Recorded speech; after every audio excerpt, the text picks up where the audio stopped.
Vieni, vieni, Crick, che dobbiamo dare un'informazione importantissima. No, Simo, cosa succede? Vedi questo muro di Villa Grasseni vicino alla Guardia Medica? Questo qua in parte a te. Mhm. Tra qualche giorno sarà utile per salvare la vita delle persone. E in che senso?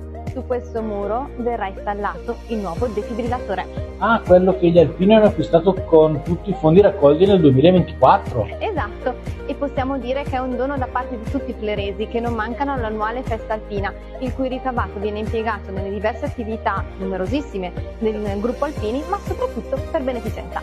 E non solo, parte dell'importo necessario per l'acquisto è stato raccolto durante i mercatini di Natale con un banchetto apposito.